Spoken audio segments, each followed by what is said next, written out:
Well, good morning, guys and gals. Christmas Eve morning. Worked on these over the last day or so. Well, I should say worked on the driver's side. And came out pretty good, I must say.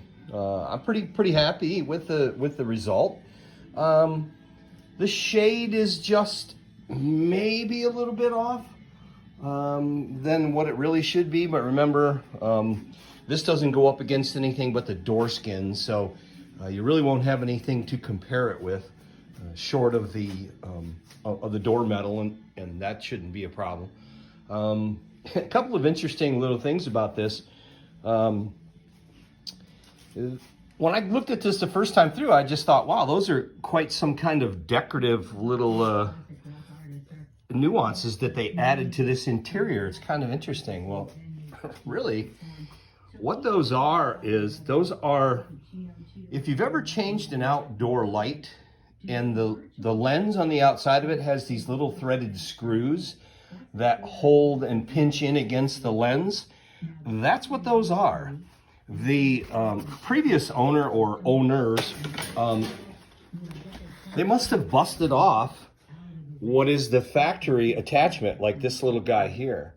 So they just went through and put those door holds in there to hold that panel on. So I thought that was rather different. I mean, I have holes there now, so I don't think I'm going to change them. I think I'm just going to, leave them there. No one really knows unless you're a true aficionado. The other thing is, this armrest is a wooden replacement armrest, as you can see.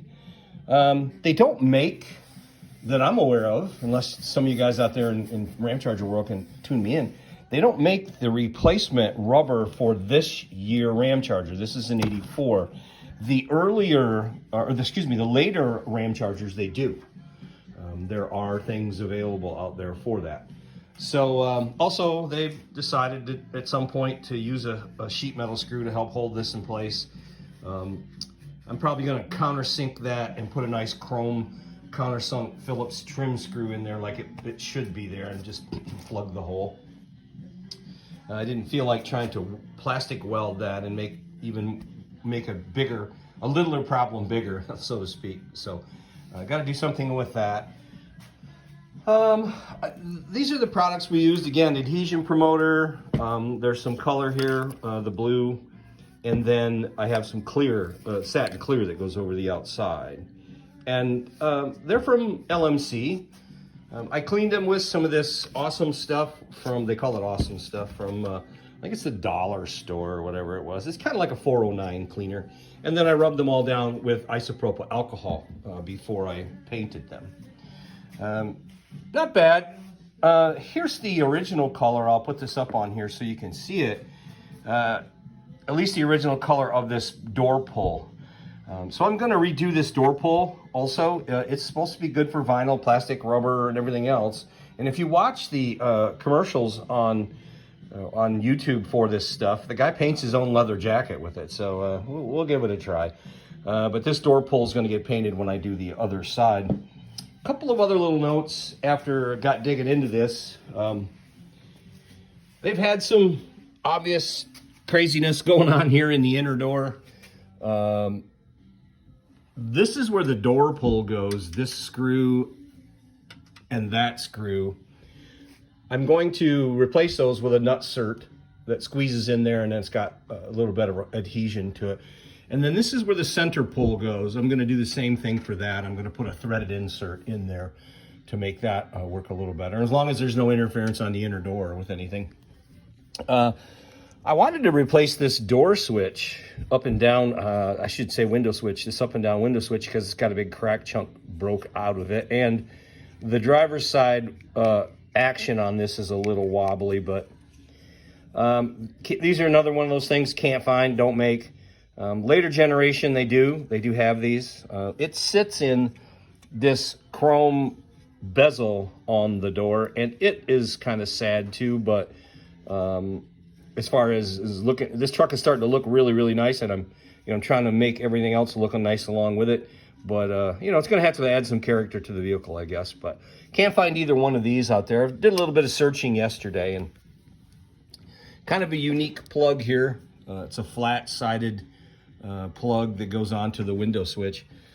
There was no vapor barrier. I'll probably put a vapor barrier back in there. There should have been some kind of plastic to kind of keep that vapor out. I was going to do rhino lining in here, but they've sprayed some kind of heavy-duty, I shouldn't say rhino lining. I was going to do kill mat in here, but they've got a pretty heavy coating of whatever this stuff is.